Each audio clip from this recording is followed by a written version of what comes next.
on a series of events in the ministry of Jesus that pertain to the matter of the Sabbath. This is one of the earliest controversies that Jesus faced in his personal ministry, was matters pertaining to the Sabbath. Now, we'll just say from the out. I think it's safe for us to say from the outset, the Jewish traditions, that is, the hedges that they had built around the law, had actually become a burden to people that God had never intended. For example, the statement just says, "Remember the Sabbath day and keep it holy." And there were some very general prohibitions that were made in regard to the Sabbath, like don't do any work, don't kindle a fire. They didn't cook on the Sabbath day. In other words, there were just some very general things. But then the Jews had added about 1,000. In other words, it says don't work. All right. So, but in order to make sure that you don't work, then you can't do. And we're going to list 1,000 things that you can't do in order to make sure that you don't. In other words, don't break this, but we're going to build this giant hedge. But then, what was taught was if you violated the hedge, you'd violated the bullseye.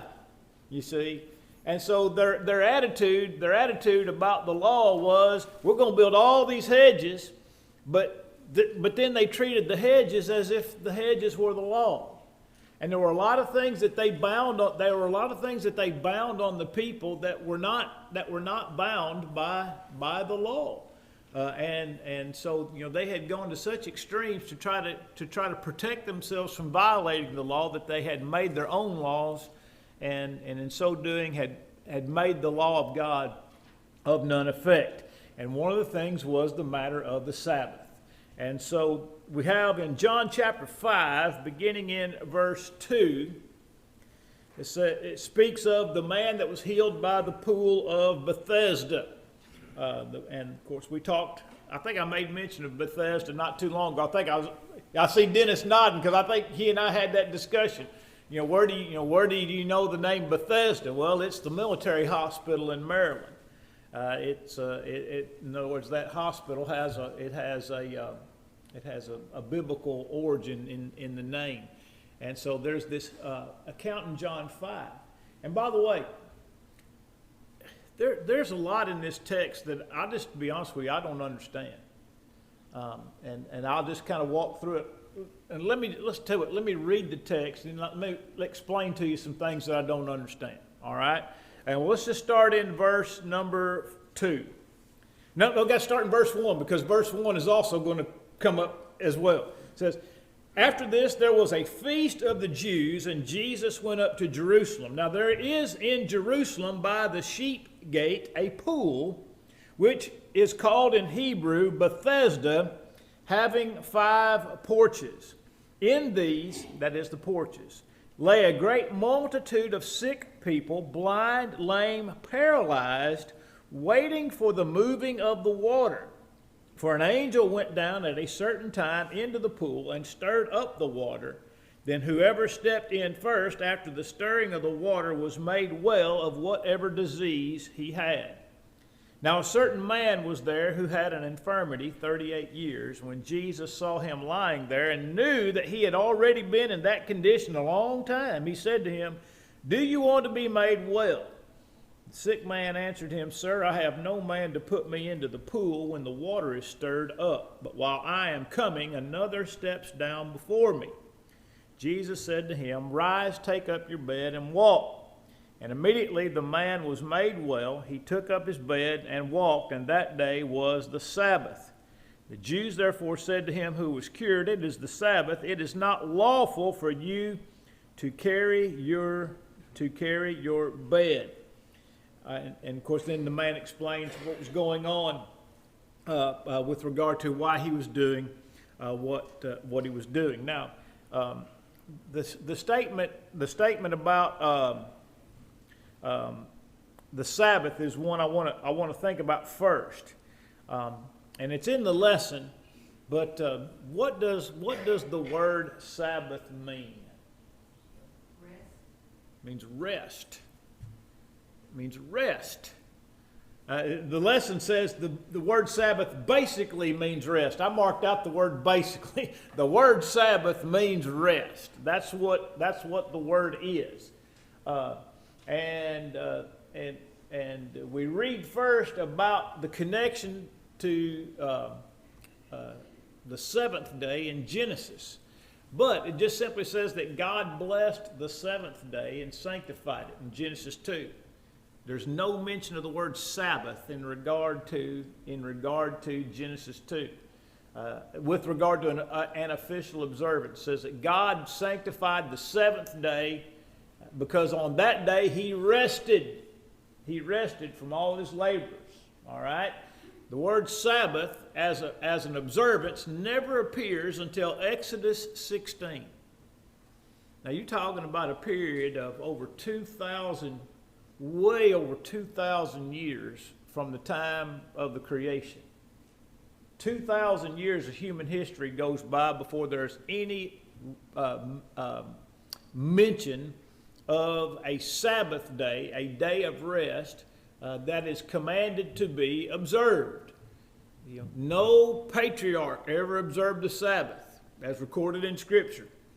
God never gave it. By the way, the Bible never says that God gave Adam the Sabbath day.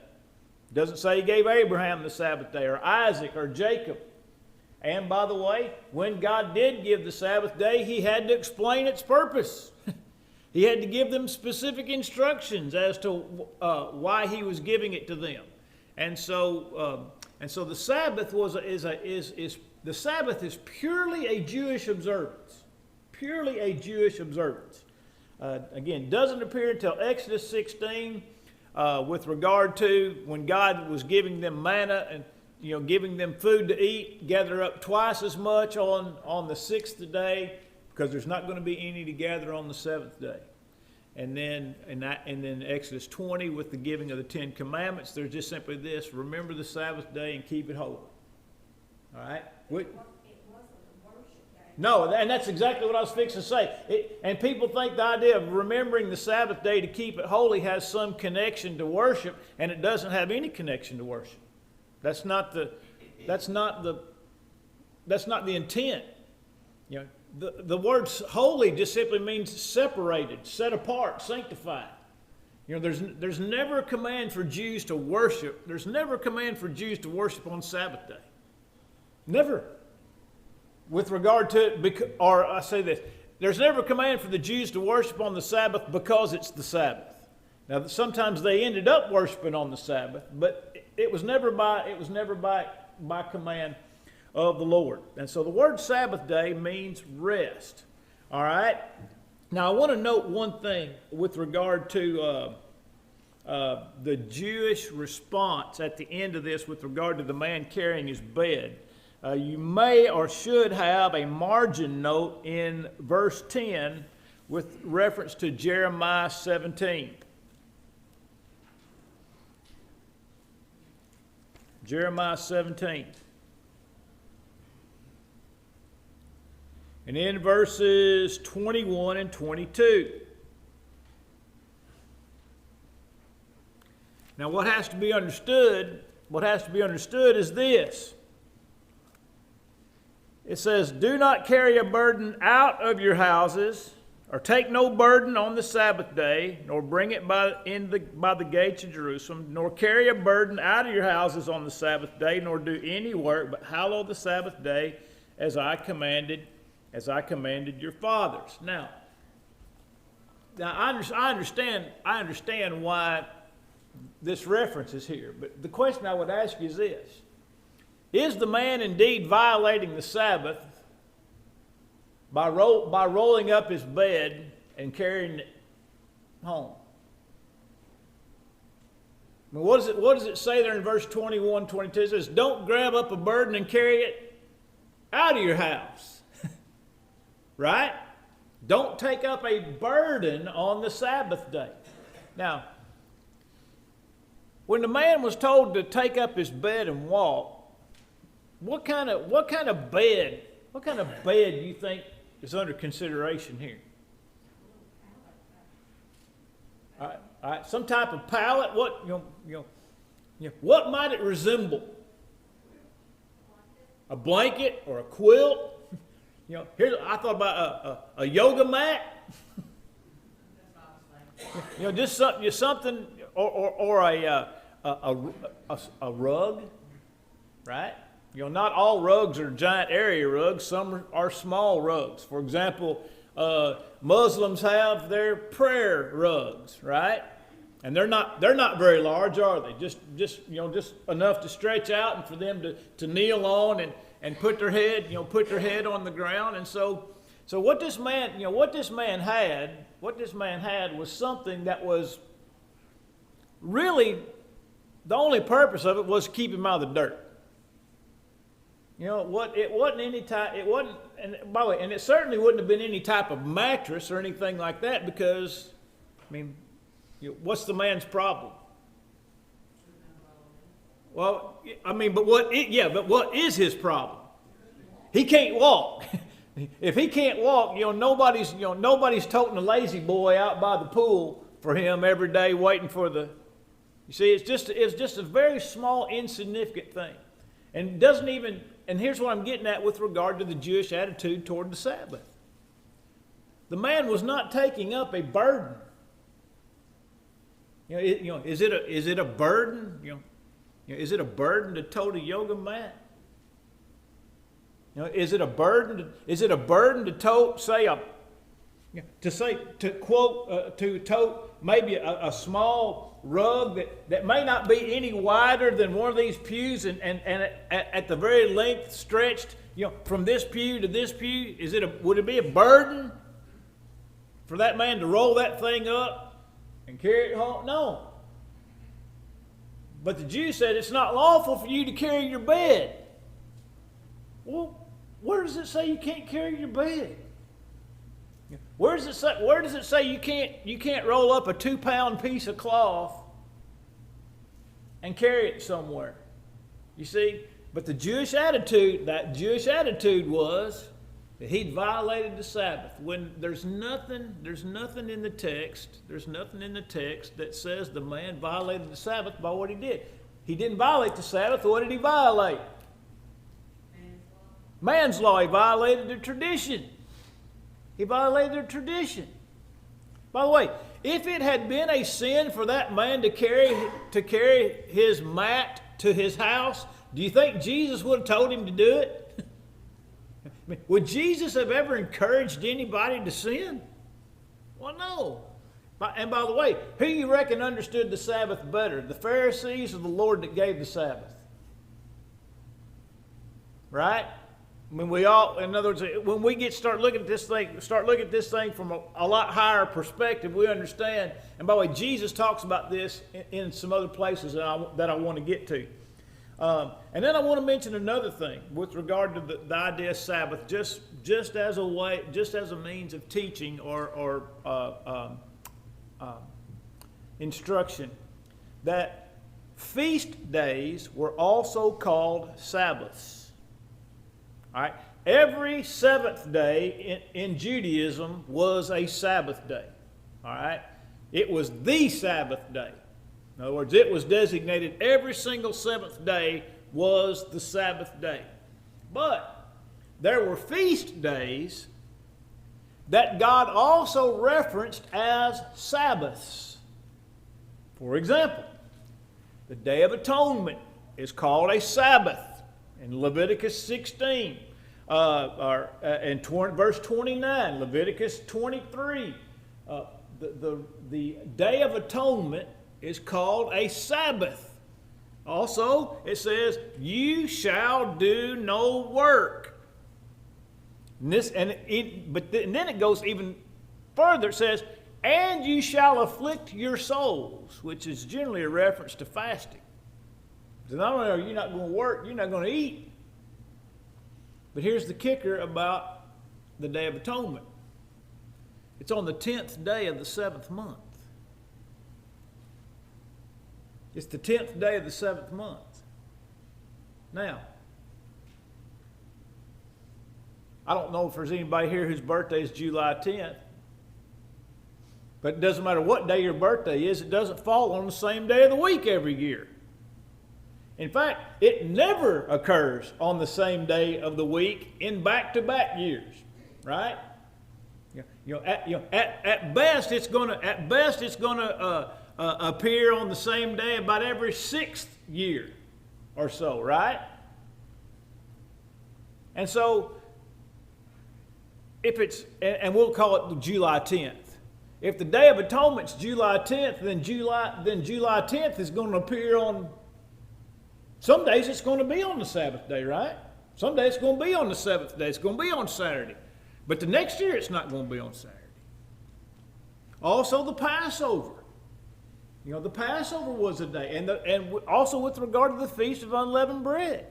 The Passover was, in other words, any Jewish feast day that fell on a particular day of the week, a day of the month, was only going to fall on the Sabbath every so often. And yet, one of those fell on the actual Sabbath day. Was it called a high day? at the crucifixion of Christ, it said Jesus was crucified on Friday, all right? And that day he was crucified on the Sabbath day.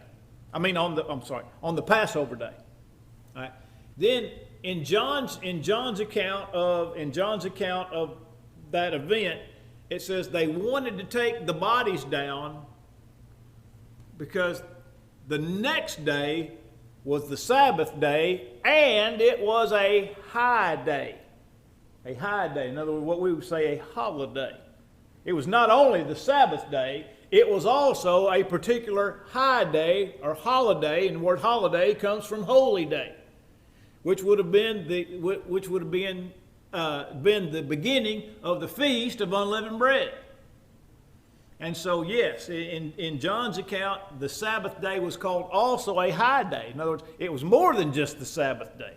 It was the Sabbath day and a high day or a holy day that just happened to fall on the Sabbath in this particular case.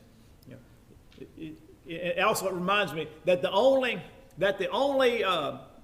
high day that the Jews had, and I'm not talking about the Sabbath day in particular, the only holy day, feast day, that fell on a particular day of the week every single time was Pentecost.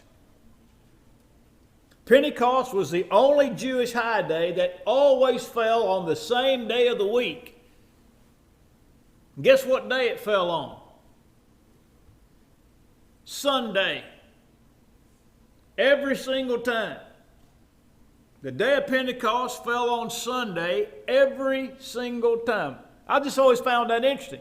That the only day that God gave that fell on the same day of the week, every time it was observed, was Pentecost. Because Pentecost was 50 days after, or it's called 50 days, all right? But sometimes it was more than 50 days.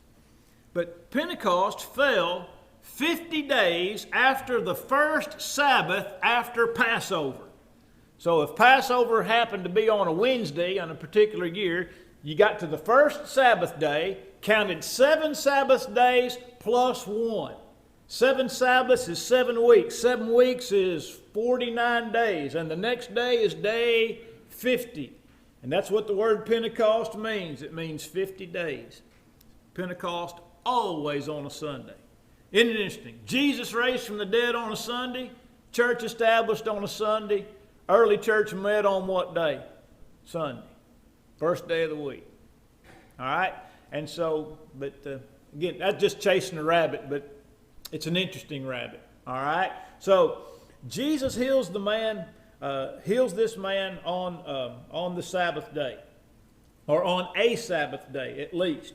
All right? And so,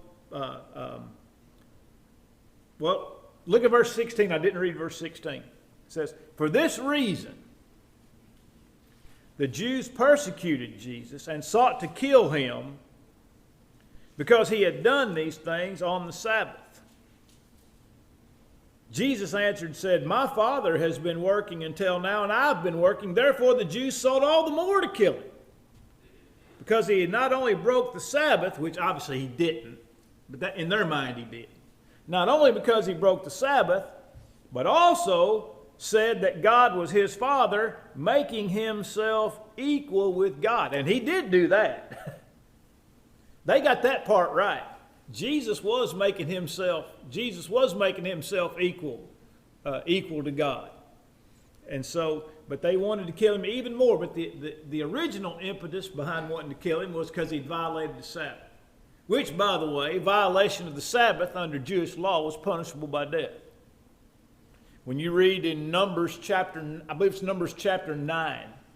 God told people, don't work on the Sabbath. You don't kindle a fire, don't cook. There's no food that's going to be out there for you to pick up. And they found a man gathering sticks on the Sabbath day. And they didn't know what to do with him. Which is another reason we know that nobody was accustomed to observing the Sabbath, because now we've got our first Sabbath violator, and nobody knows what to do with him.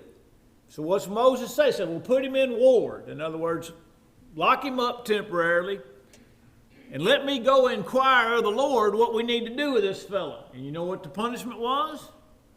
Stoned him to death. Again, showing that the Sabbath was purely a Jewish observance and was in no way connected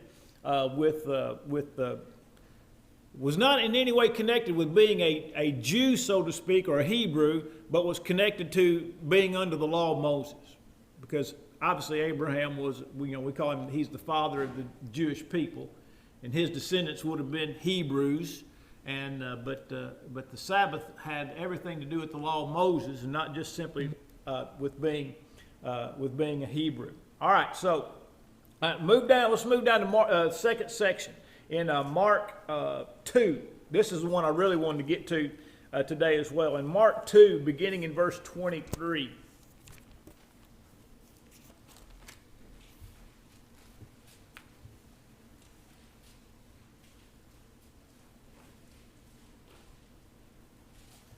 Mark 2 and verse 23. It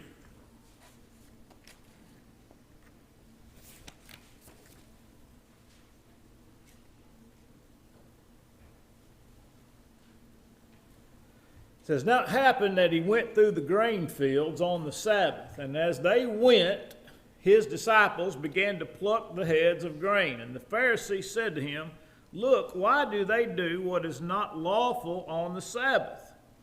All right, so now they, again, a so-called violation of the Sabbath.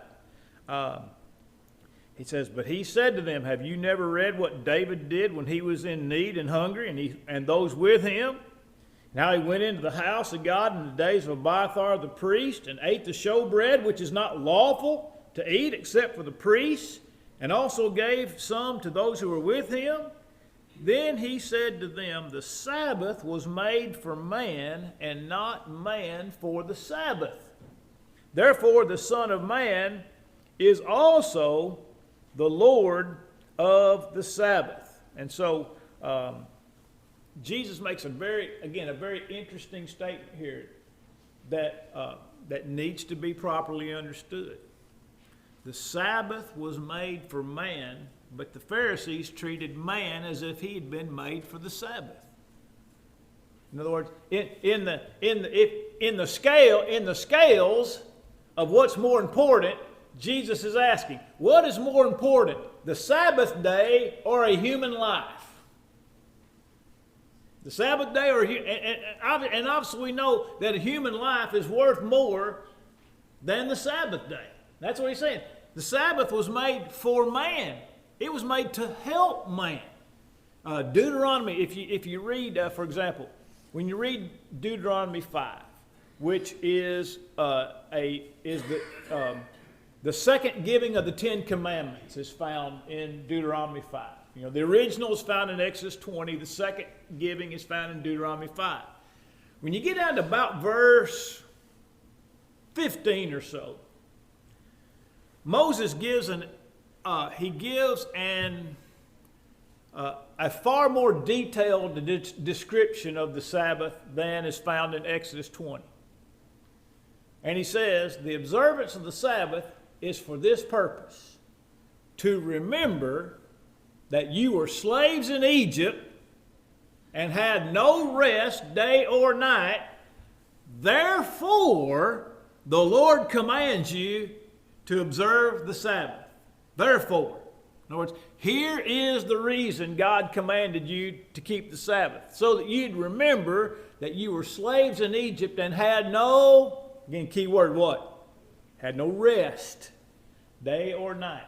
So Moses tells exactly why the Sabbath was given, as a day of remembrance, and then told them what they were supposed to remember. And by the way, most of the people Moses was talking to in Deuteronomy 5 had no remembrance. Right? That's right. These are the people, he's giving this to the people who were 19 and under. Now look, obviously some of them are going to remember it. I mean, if something happens to you, for example, if you were, let's just say, if you were ages 13 to 19, when the plagues came and God's people were led out of the land of Israel, you would remember the conditions. You would remember the conditions, that you lived under. You would remember, how your parents were treated and how your neighbors were treated and how, as a people, how you were treated. So, yes, some of those people would have some remembrance, but a lot of them wouldn't have any remembrance of it. A lot of them people were born in the wilderness. There are people that are 30, there's probably people that are 35 and nearly 40 years old, born in the wilderness, have no concept whatsoever. And yet God says to observe the Sabbath in remembrance of this time. In remembrance of this time. So it was given even to people who had no real concept of what it was to be a slave in Egypt. But again, that wasn't pertinent. Nobody said, well, Lord, I wasn't a slave in Egypt. Nobody's going to argue with the Lord over that. He said, here's what it's for. The Sabbath was made for you. You weren't made for the Sabbath. The Sabbath was made for you. And I love verse 28. The Son of Man is Lord of the Sabbath. Now here's one that kind of weighs on me a little bit, and I don't know if this is right or not, but it's almost like Jesus is saying, I gave the Sabbath and I can do with it as I please. And that kind of runs contrary to the way that we like to think about lawgivers, right? Rules for thee but not for me. That's kind of the world we live in now, right? Rules for thee, but not for me. And it almost sounds like if you're looking at it kind of like I am, if you're thinking or inclined to maybe think that way, it's almost like Jesus is saying that I'm the Lord of the Sabbath. I can do whatever I want, and I guess there's a sense in which that's probably accurate, right? I mean, the man that gave the Sabbath, I think, can probably do with it as he pleases. But at the same time, I don't want us to think that Jesus is saying I can violate the Sabbath if I want to. Do you see the distinction there? Well, you as a parent, you give your kids a rule to follow, and you have the options to change that, manipulate it, and everything as you see fit. Yeah, and that's kind of where my thinking was, Jeremiah, is that I think that's really what Jesus is saying. I don't think Jesus is saying, I'm the Lord of the Sabbath and I'll violate it if I want to. I think he's trying to establish himself as the one who, as the one who gave the Sabbath. He gave the rule so he can change the rule as he needs. Yeah. And I think also that he's saying that they're, in this, sir? Make an exception to it. And by the way, an exception to the rule is not the rule. It's an exception. It's an exception to the rule. Yeah, it can get really complicated. Super complicated, and that's why I'm kind of throwing this out here to get some get some feedback on how you guys how are you processing what Jesus is saying. I think he's trying to establish who he is in the minds of the people. I mean, think about this. In the midst of all this, what has Jesus been doing? He's been teaching, but while he's been teaching, what's he been doing? Miracles. It's like, here's a guy that's just basically, man, he's come out of nowhere. I mean, he's out of Bethlehem, you know. He's from Nazareth, you know. And was it Philip said, can any good thing come out of Nazareth? Now, here's a guy that's come out of nowhere, out of obscurity, and all of a sudden this guy's working miracles, and you're fussing about him healing a man on the Sabbath day. In other words, your focus is all jacked up. You're willing to overlook an obvious miracle performed right in front of your eyes, and focus on your tradition and your understanding of the Sabbath. And it's like your eyesight is all jacked up. You're not looking at the right thing. And by the way, and it's not like it's a diversion to keep you from seeing that Jesus violated the Sabbath. That's not what it is. Jesus said, here's a miracle that's been performed right in front of your face. And all you're worried about is that you think I violated the Sabbath, which, by the way, he didn't. I mean, when Jesus says, stretch forth your hand, I mean, how's that a violation of the Sabbath? You know, to heal a man. Think, what did it take for Jesus to heal the man? What type of physical burden had it placed on Jesus to heal this man? None. And what was what we just read about from Jeremiah 17? Take up a burden and carry it out of your house. Working. Working. There's no work involved in that. All right. Now you have another. By the way, there's a parallel account to this in Mark chapter 2, where Jesus says, "If you had known what God meant when He said, 'I desire mercy and not sacrifice,' you would not have condemned what? Remember that statement? If you knew what the text said, knew what God said, 'I desire mercy and not sacrifice,' you would have not condemned the," anybody remember it? Guiltless. Guiltless. What does guiltless mean? There's no violation involved. There's no violation involved. You would have not have condemned the guiltless. And so what Jesus is talking about here, and by the way, what he's also talking about by bringing up David is that he says nobody ever condemned David for what he did. Now, was what David did a violation of the law of Moses? Bobby? It absolutely was.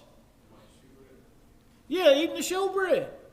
Even Jesus, David ate the showbread, which was only lawful for the priest to eat, and not only did he eat it, he gave it to the people that were with him. In other words, people might be willing to make an exception for the king, all right, or whatever, but it wasn't just David, it was everybody that was with him. And by the way, the priest made that call on the fly, didn't he?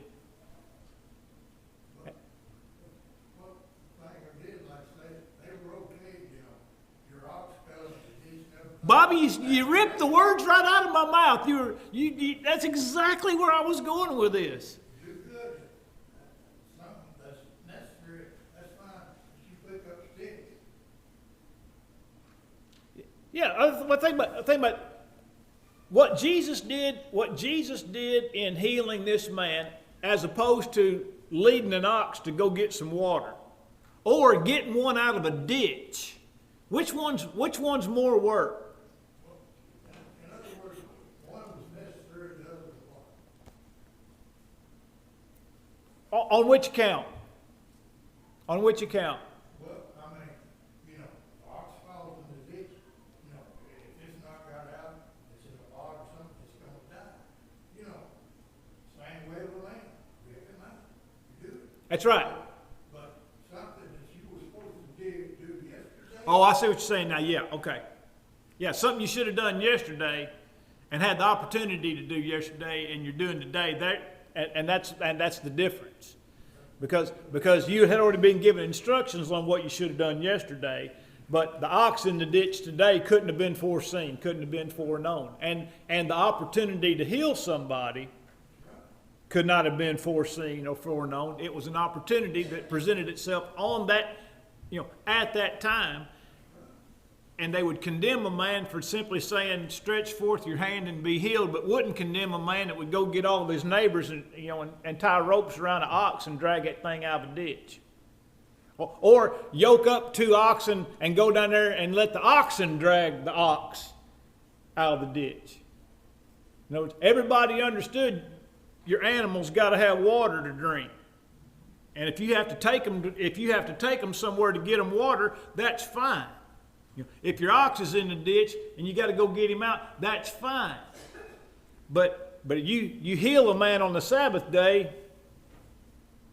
and you're a Sabbath violator. Again, it's showing this Jewish mindset about their attitude toward the law and about their attitude toward their fellow man.